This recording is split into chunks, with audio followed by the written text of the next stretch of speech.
ఇది ఒక రకమైనటువంటి అంబిషన్. ఒక ప్రాంతంలో సాయుధ పోరాటం జరుగుతుంది.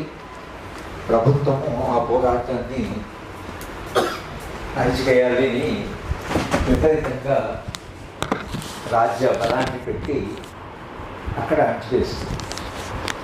ఇది కేవలం ఏదో మావోయిస్టుకి రాజ్యానికి జరుగుతున్న పోరాటము అనుకుంటే వారు చెప్పినట్లు మీరు ఆయుధాలు దించేయండి, సమస్య పరిష్కారం.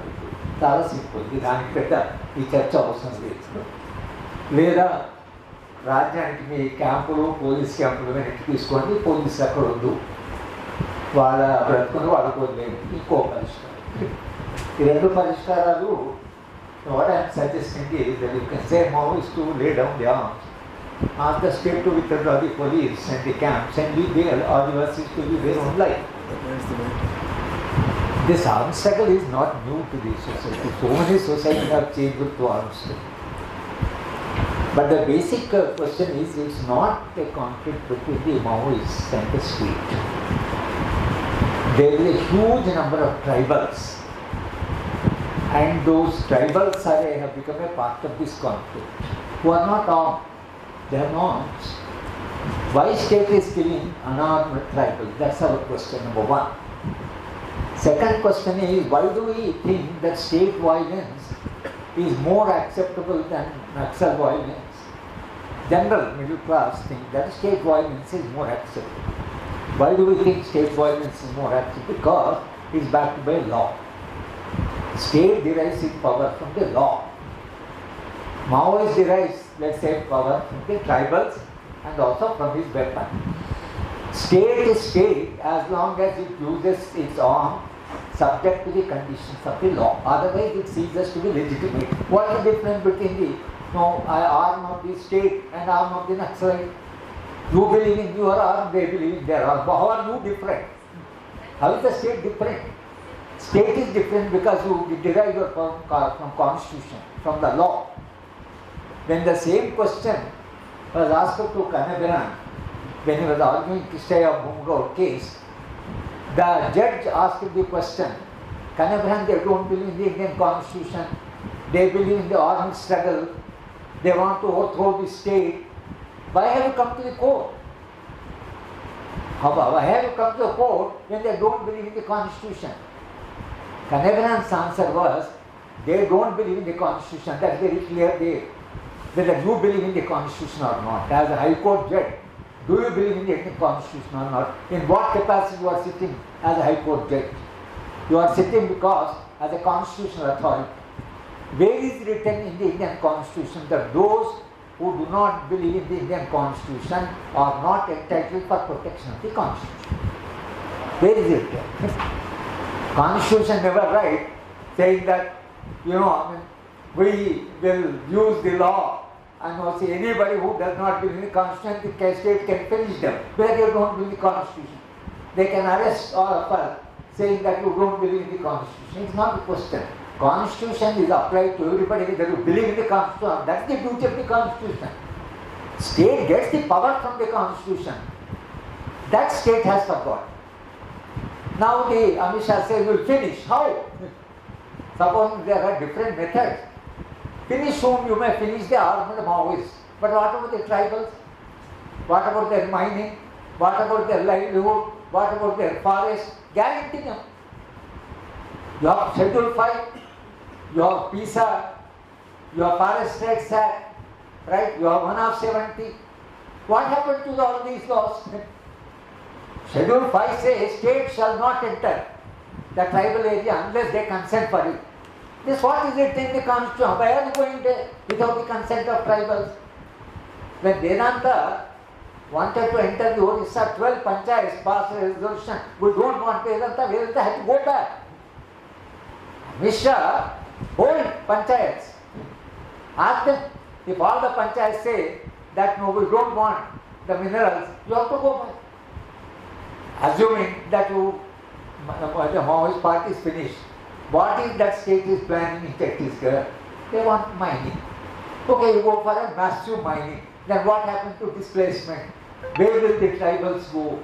They depend totally on the forest. Have an alternative plan, a development plan for tribals? This was the question.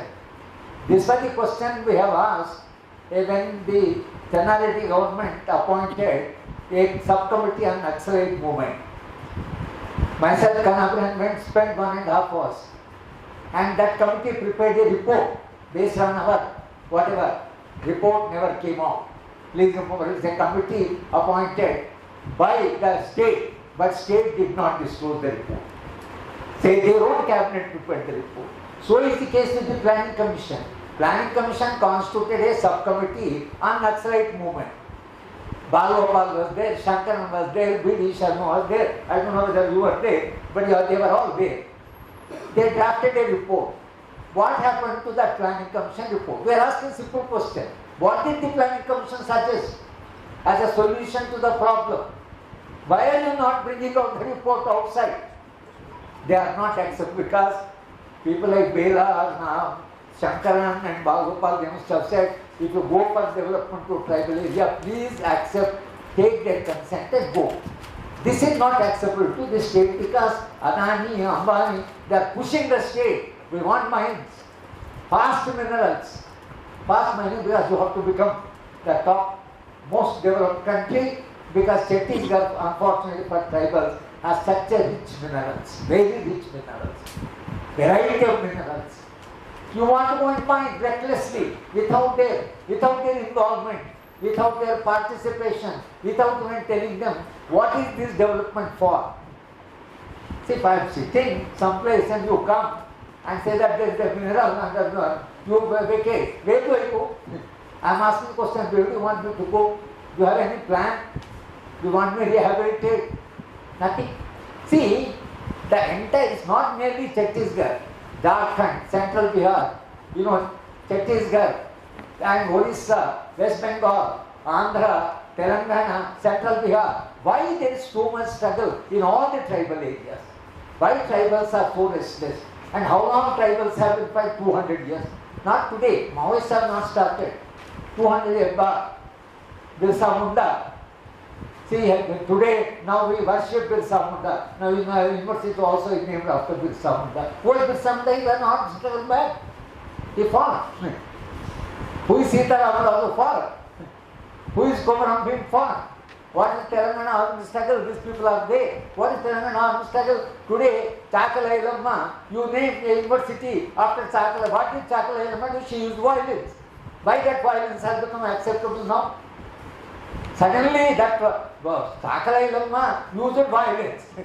Today, we name a university after her because we think she fought on behalf of the people sacrificed their life. She fought in the state only. So today, let's not go into those questions. I mean, that can be. The simple question before us, I am just telling you, sir, simple question is, there is a conflict. You suggested one solution, let them lay down the arms. Now, that the peace talks is not directly going on. The peace talks is talking to both of them. And, trying to see the reason from their side, trying to interpret one to the other. Peace talks is basically what have we done in Andhra when we had a peace talks. First we wrote letters and they replied to our letters.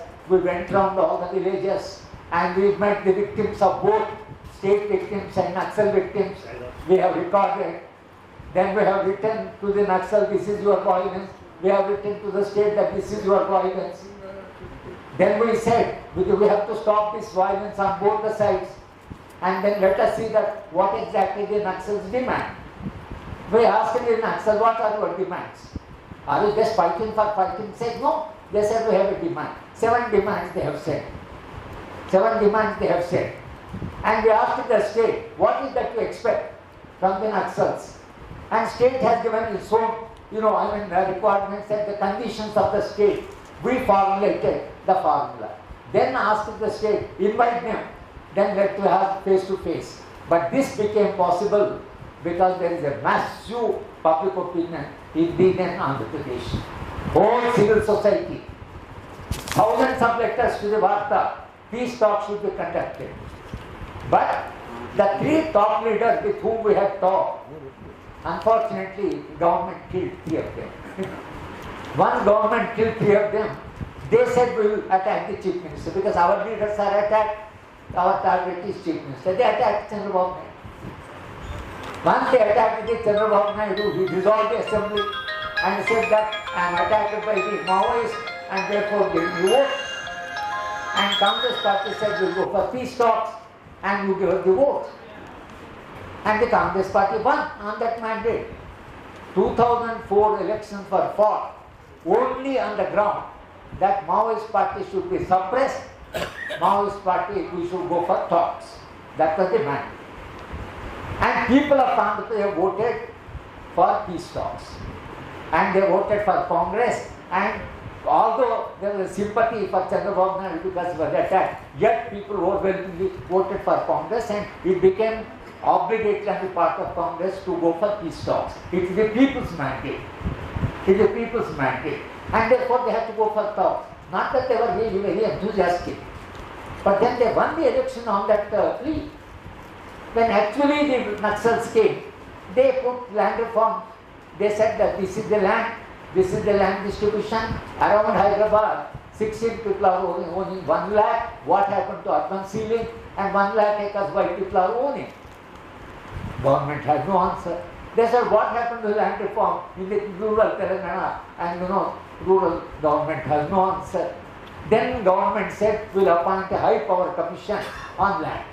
So the one high power commission came out of the peace talks. And then Raju was there, Puneranga Rao. Now he was the chairman of the committee.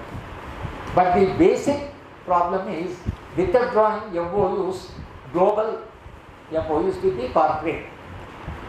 Withdrawal of MOUs means complete changing the model of development. And there is a corporate, there is a Trump, there is a Adani, there is an Ambani, there are powerful forces, there is the media, there is Arnab Goswami. And tribals, good people, where do they go?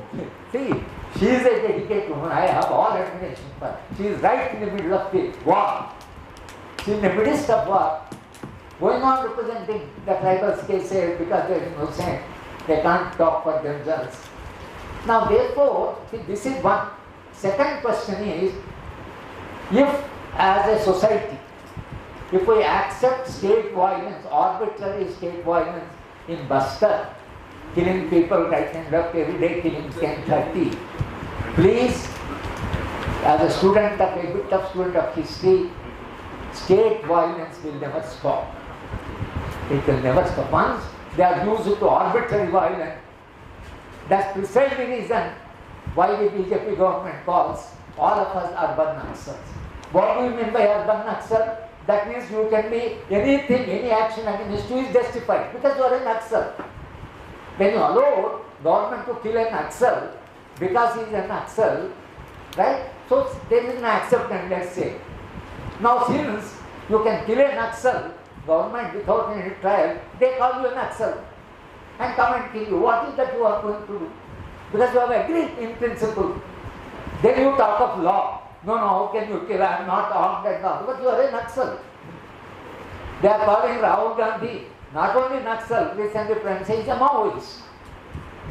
Education Commission of Telangana, they are calling you see, Bandi Sanjay is a Minister of State Home. He is in charge of law and order. He is saying the Education Commission in Telangana is being headed by Naxals. No, I just don't understand. They are calling everybody a Naxal. Who is a Naxal? See, our friend said they are armed. Please lay down the arms. The Maoist party armed. They lay down. I am not armed, but I am being called Naxal. If you say only those who are armed and fighting, they are Naxals, that definition let's accept. But now they are saying these fellows are unarmed Naxals. That means they are also unarmed Naxals. Now how do you deal? You deal with them as a Naxal. So the spread of the state violence into the civil society will be the next step. Why we are worried about this is that we are talking about the Bastar, asking the state, please abide by the law. Go by Schedule 5, go by the Forest Rights Act, go and talk to the tribals, and you abide by the law. Law does not allow you to use your weapon lawlessly. If you become lawless, then you will not have a right to ask the citizen to be lawful. That will be the danger. If the state can use any amount of violence, that's how they are picking up some innocent people, they are killing some innocent people.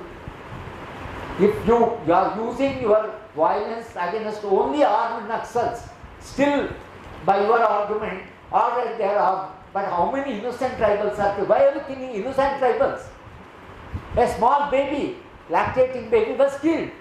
Why? This question we have to ask.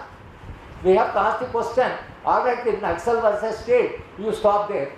But innocent tribals are being killed, children are being killed, women are being raped. How do you justify that? Because of that situation, as a civil society member, we are sitting here and asking, please, you abide by the law, and ask the Maoists that what is that you are fighting for. And why are you using so much of violence? Some innocent people are also killed by you. So why you are killing innocent people in the name of informing whatever? That's how peace talk started. Stop your violence, which is arbitrary, stop your violence, and you sit together. What exactly you want? What type of society you want? What does that state want? Then there was a program, and 2 days, 4 days we debated. Shankaran was there, Kanabharam was there, Tarakam was there, I was there. We were all sitting, and Naxals on the one side, and Shankaran chairing the session, and the Nana Reddy, then 5 ministers on that side. Ministers are their representatives. And we as a mediator, 5 representatives, 3 from Maoist party, 2 from the Shakti party. 5 people this side, 5 people that side, 5 mediators. The talks have taken place. Now, after the talks, this is what they demanded. 7 points. Only on land they appointed a commission. And then of course peace talk broke down. Because landowners, land grabbers, these fellows who have 1 lakh acre, they went on asking state, why are you going? Now will you take away our land? So there was a big lobby, and police also becomes a big, powerful group. As long as Naxals are there, the state is political system completely dependent on them. That's why they don't want to lose that great privilege of being the political system depending on them. They have developed a vested interest. It's very unfortunate, but that's the truth. Some of the police officers who are sensible, you talk to them. They say, please, this has to stop. I know several of my students who are in my patients say, please see that peace talk succeed. But they were officers who are not for peace talk within the police department. So there is also vested interest. But civil society has to be told, if this violence between Maoists and state is allowed to continue, it will not stop there tomorrow, because, sir, I am telling you, the security advisor of this country, Ajit Doha, while addressing the police officers in the police academy, young police officer, saying India had 3 wars, 4th war is going to be against civil society of India. How do you explain? He says the war is the civil society, not with Naxals. Because civil society may resist the development. We may tomorrow say globalization, this type of globalization, we don't accept. Trump is going on saying do this, we will not accept. As people of this country will not accept what Trump is dictating. We oppose as citizens of this country, as a sovereign nation. You can't misbehave with the Prime Minister of India like that. Yes, we protest. So therefore, civil society has to be vibrant. If a society is not vibrant, you can't protect your democracy. Civil society, all of us sitting here, we are concerned, we are worried about the success of democracy, democratic institutions, freedom of press, freedom of expression, and collective expression of the people. The power flows from us to the constitution. We are the people. So therefore, as people, if you are silent, you are leaving the future of India either to the state or to the Maoists. I think both are, in a way, we are becoming helpless. What are you doing? How do you want to resolve this question? In the process, what type of society you want, also very, very important. And from that perspective, when a judge has taken the initiative, then Shankara has taken the initiative. Let us debate that whether it is possible, that whether there is no via media, whether there is any middle path, number one. The immediate demand should be, okay between all, but the innocent tribals in Chhattisgarh who are being killed, I think that must be stopped. They should not kill any innocent tribal who is not armed. But you are going killing, and they say collateral damage. You kill 10 Naxalites and 20 civilians. How are you justified killing a civilian? So therefore, I think these are some of the questions which are either unless society has a courage, unless all of us have a courage to ask, otherwise things will be chief ministers are being arrested, people are being pushed behind bars. It will go on. It will go on. Elected chief minister in the name of corruption are arrested. You must defeat them in the election, not arrest. You must defeat them. If they are corrupt, go to the people in election, say this, people are corrupt, but you can't push them behind bar. That means it becomes complete arbitrary power. The chief minister can be put. All of us, they said, I'm at UPA. Now, okay, now put a UPA case against me. But if they put 150 people, who are these 150 people, sir? Justice Suresh, who died 2 years back. Very prominent judge. I went to his 88th birthday. Entire Bombay High Court attended. Such a respected judge who died finds a place under UPA of the Mulugu case in Telangana. How do you explain the judge, the respected judge who died, finding place in UPA in Telangana, Sudha Bharadwaj? How do you include Sudha Bharadwaj who had nothing to do with Telangana? I'm just can't imagine. Since my name was there was a protest. And immediately Chief Minister felt embarrassed. So CM office rings, so no, sir, Chief Minister says your name will be removed. But the first point is, why did you put my name? That means your police department has become completely independent. Chief Minister doesn't agree. But without knowledge of Chief Minister, you put. The consequences, Chief Minister has to face, not the police officer. 150 people, one, he has written all, as an UPA cases. See, that is the danger. The danger is, if you allow them to use arbitrary power, they put your name, it becomes defenseless. You become defenseless. Because they have allowed the state to do that. Now, therefore, this peace talks is not merely between Maoists and the state. These talks are about democracy. What about democratic institution? What about the dignity of people? What about my rights? These are all a part of the peace talks. So the agenda has to be a little larger, but definitely it starts with an armed struggle and the Indian state, because that's the peak. If you start, then we can come to the other questions which perhaps become a little less important than that. If you don't start there, they will come here. This danger, anybody knowing history, what Hitler has done, what Mussolini has done, what all the dictators have done, the only saving grace, since Bela is there, I can tell you Bela one thing, Gandhi somewhere writes that whenever he felt that he is losing the battle, he used to read how dictators were defeated in history. He used to get confidence. Again he starts his movement. He says, Gandhi says, I derived my inspiration from the defeat of the dictators in the history, because no dictator will ever succeed. Therefore, British will not succeed, I will succeed. That's how Gandhi derived his inspiration. So, I think as responsible citizens, what is that we can do? How we can voice? How much of voice? How much we can contribute to a public opinion? That if you do your historical, you have done your job. If you keep quiet, you are leaving things to the fate. I think that's the only thing from the peace talks experience I can share with this house, that we are searching for a middle space. Middle space between them and between.